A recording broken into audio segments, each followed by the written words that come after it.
We're going to go over a little bit of what happened for you all over the weekend. I got a lot of comments and questions, and I'm going to answer those for you today. But first, I just want to tell you what challenges will look like. So here's why we're doing challenges. We're going to do challenges every week from here until the end of this, because I want you to focus on one thing for the week. I want you to challenge yourself to focus on the challenge of the week for that week. And I will explain to you what the challenge is. I will explain to you how to do it. But the reason for it is so that you know what you're focusing on for that week, right? Because there's so many different tools and so many different things to think about or work on. I want you to kind of laser focus or hone in on the skill that we're trying to create for the week. Okay, so for instance, this week's challenge is going to be the Is It Worth It challenge, and I'm going to explain to you what that is today, and then for the rest of the week we'll go back and check in on how is that going for the week. Okay, the challenges that I'm going to present to you are all a meta process of some sort. In other words, I want you to be observing your relationship to food in some different way. This is going to take you having some trust and faith in me, because a previous version of you, or probably what you're used to, is when you don't like something, you don't like the way you're eating, you don't like the way you're looking or feeling, you provide a tool or a solution to fix that, right? So I'm not feeling good in my clothes, so I'm going to cut out all sugar. That's a tool or a solution to fix it. Remember, that's content. And what I'm going to have you focus on for the next 9 weeks is context, because that's where true transformation lives, is in the context, not the content. Now, what that does for people sometimes, though, is make them uncomfortable and say, well, it's all well and good if I focus on my relationship to food, but I keep eating the sugar, so aren't I going to gain weight? Like, I don't want to do that. Tell me what to do. And the truth is, you can, if you want, start a new diet, start a new program, start a new trend out of the fear of where you are right now. But my argument is that's what you've done before. That's how you've gotten to this place. Just focusing on the content is not going to fix this for you. So if you can have some faith in me and trust over the next couple of months, I'm going to hopefully give you some tools to be able to look at the context of your life. And really, it's in the context where all of the transformation happens. If you don't know what I'm talking about, content versus context, go back to day 1 of Healthy for the Holiday series, and you can revisit that video. I talk about it in there. Okay, let me make sure there wasn't something else I wanted to say about that. Okay, yes. So this week's challenge is it worth it? That's going to be your mantra for this week. The Is It Worth It challenge. Is it worth it? Is what I'm about to consume worth it? Now, let me talk about what I mean by that, how to tell, and maybe kind of what to do about it. We'll go into this more in the coming days as you start playing with it. But here we are. We've just finished Halloween for many people. And a lot of you had struggles with candy over the weekend and whether or not you were going to eat candy and how many and you know, all of that kind of stuff. And so this is a perfect timing for the Is It Worth It challenge. Your mini tool for today is to give yourself full permission to eat. Give yourself full permission to eat. And you want to ask yourself, after you've given yourself that full permission, is it worth it? Does this feel worth it to me? So rather than can I have this or can't I have this, it becomes the question of does this feel worth it? Let me give you an example. I live in Boulder, Colorado, and we have a pizza place here that is so good. It's called Pizzeria Locale. It's true, Italian style pizza. They have everything flown in from Italy, whatever. It's delicious. It's so good. And Pizzeria Locale, when I'm eating that pizza, feels very worth it to me. It is high quality. It tastes delicious. The atmosphere is fun. It's maybe some of the best pizza I've ever had. And I've been to Italy and tried pizza, so it's a big statement, okay? When I go to Pizzeria Locale, I make sure that it feels worth it to me. That I'm going to be able to go to Pizzeria Locale, enjoy my pizza, have however much I want. It's going to be delicious, taste delicious. I'm going to enjoy the pizza. I'm not going to have any shame and guilt around it. It's going to feel worth it to me. It feels worth it because of a number of factors. Like I said, the taste, the environment, the quality of food, all the things, okay? Then there's those situations that we get in where it becomes and I'm talking about myself here, I'm too lazy to figure out what to eat. We've had a string of busy days and I'm just, grabbing things to go because neither one of us has time or the desire to cook. Um, or I've been out on vacation and it's 5 or 6 days strung together of various restaurant stops and all that kind of stuff. And suddenly it becomes pizzeria locale. Should we have that for dinner? And I feel like it's not worth it to me. I've been eating in a way that doesn't make me feel good for the past few days. Eating this will just pile on top of that feeling. I won't be able to truly enjoy it because I've been frustrated about my lack of healthy decision making. That doesn't feel worth it to me. It's not about whether I can or can't have it. It's about tuning in with myself and saying, is that going to be something that I can eat in joy and peace and ease and desire? Or will it be something in a string of events that now makes me feel frustrated and a lack of empowerment and, why did I do that? I don't really, it tastes good, but now I feel frustrated about it. Okay. So the point when we're asking, is it worth it, is not whether or not you can or can't have it. It's to tune in and check in with how you're going to feel about yourself after you eat it. Okay. And so if I'm going back to some of the questions you guys asked this weekend, it goes right in line with this concept. One of you said, well, this was a good positive comment. One of you said, I really want the candy. Everyone. Oh, she said, I appreciate your advice to change my conversation from I really want the candy. Everyone else gets it. Why can't I have it? To a more empowered stance of I choose not to eat this because it doesn't align with my health goals. And that's what I asked you guys to do last weekend is how do you want to feel after you've eaten the candy? And if the feeling is empowerment and confidence and health and happiness and peace and ease, what is it going to take to get to that feeling? And many of you said, you know what?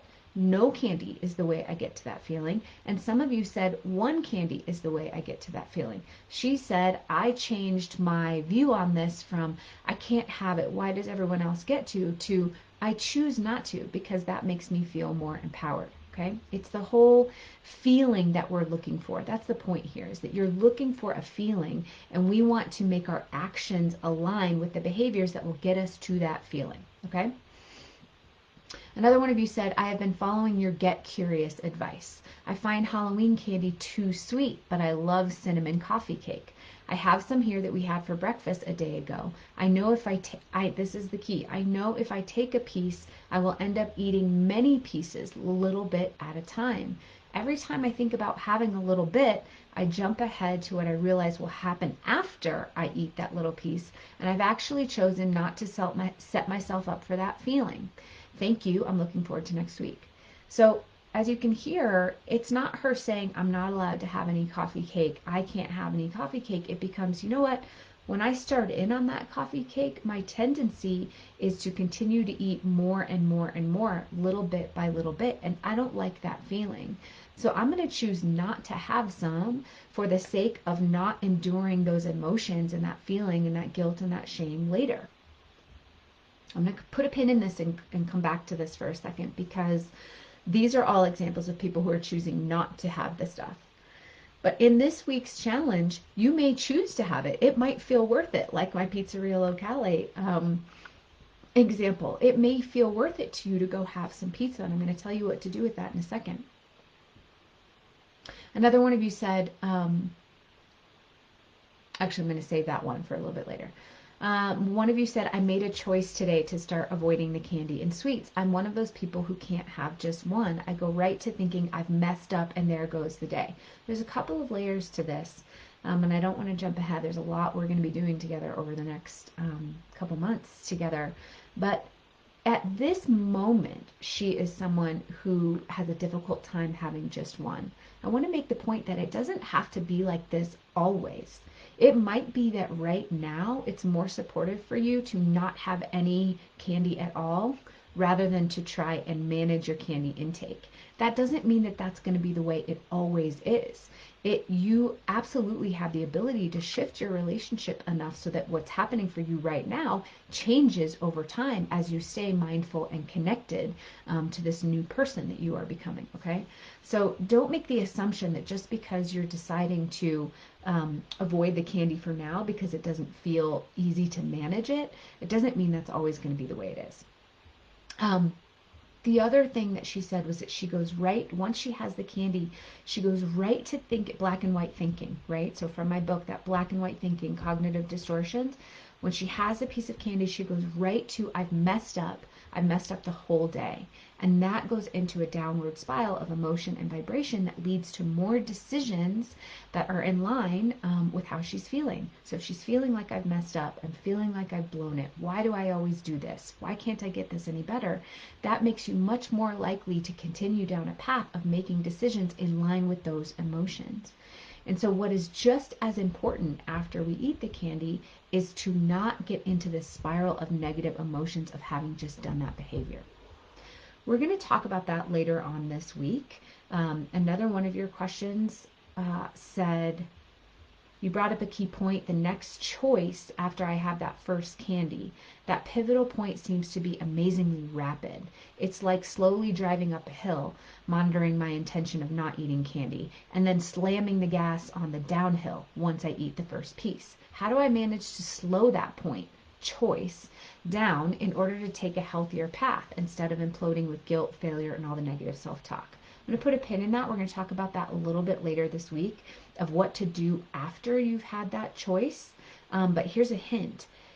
It all hinges on how you interpret the choice you just made, which is why I want you to start in the beginning and say, is it worth it to me? Does this thing feel worth it to me? Now, to answer that question of does this feel worth it to me, you have to take it to the feeling after you've eaten it. So your brain is trained, altered, triggered by highly processed food. And so if you just ask somebody, hey, do you want a piece of chocolate? The answer is going to be, yeah, I do. Because the brain knows the dopamine hit that it gets from the chocolate, or name whatever thing that you like. And it's going to say, yeah, I'll have it. So we want to go past that sort of initial pleasure response, which is, yeah, of course. For me, it's like macaroni and cheese or goldfish or pizza. I'm a salty, savory person. So if you say, hey, do you want a bite of this delicious macaroni and cheese? My brain goes, yeah, I do. But you have to go past that original dopamine response into the happiness response. Okay, that's serotonin. And the happiness response is more akin to calm, peace, ease, and joy. The dopamine response is frantic, it's pleasure, it's fleeting, it's heightened, it's those are pretty good words to describe it. Okay, dopamine response is now, more, yes, I want it. That is akin to the pleasure response, dopamine pleasure. When I have you ask yourself, does this feel worth it? I want you to think about the happiness response. Happiness is not frantic. Happiness is not fleeting. Happiness is peace, grounded, joy, ease. In other words, when I'm asking you to say, does this feel worth it to me? I want you to jump ahead of the dopamine and think about the happiness and the pleasure response. So way back in the beginning of this video when I was talking to you about Pizzeria Locale and sometimes it feels worth it to me, it's only when I feel like I can get to that emotion of the happiness response of being able to enjoy the pizza. Oh, it's delicious. I love the environment. I love the people that I'm with. I'm not rushed. I'm not feeling guilt and shame and frustrated with my behaviors over the last week, right? If you can get to that happiness response, that's where you're going to decide if it's worth it, okay? I realize I'm going long today. I wanted to set up this challenge. So here's what I want you to do. And we're going to build on this throughout the week. So you don't need to know everything about the is it worth it question. Just ask yourself, is it worth it? When you're looking at a food that feels enticing, perhaps it's not a nutrient-dense whole food, perhaps it's a hyperpalatable food, maybe it's still the candy, maybe it's the cookies and crackers or chips that you're really into, whatever it is. If it's a food that feels like it's not a nutrient, it doesn't fall into the nutrient dense whole foods category. For this week, I just want you to ask yourself, is it worth it? And I want you to ask that of yourself every time you make a decision like that this week. And I want you to keep track of your responses. And so that might look like writing down in a little journal how many times you ask yourself that question. Is it worth it? Is it something you're asking 20 times a day? We might need to take a look at what your food choices are. You might be tracking what your response to it. Is it worth it? Just jot down a couple of notes. This feels worth it, but this one actually didn't. Or a little check mark that said, hey, look at me. I actually remembered to ask myself that question. Little smiley face. The tracking of it is just your meta processing of the tool, okay? So ask yourself, is it worth it? Remember, jump over the dopamine response, which is always going to tell you yes, and go to the serotonin response, which is, will I feel okay about this afterwards? Okay? Your questions for this week are, is it worth it? And then track some part of that process for you. Like I said, how many times do you ask it? What do you say? What is your response? How do you feel about remembering to ask it? Whatever it is, that's the meta processing of this, which is just a checking in on how well you are committing to doing what I asked you to do. Okay, so this meta processing. So you're stepping outside of yourself and saying, how well am I committed to the process of what I'm doing? Okay. Okay, that was a long one for today. I'm going to go into this a little bit more tomorrow, but I would love to hear how your experience is going with this. Okay, good. You can hear me. Someone was saying you can't hear me. You can. Okay, good. Any other questions today, just let me know. I'm happy to answer them for you. Otherwise, I will answer them as we go along in this process this week. Looks like there's no more questions. I will see you guys same time, same place tomorrow. If and when the Zoom link starts to work, I will hopefully let you know. But I'm going to keep trying to make this process a lot more streamlined. Okay, everyone. I'll see you tomorrow.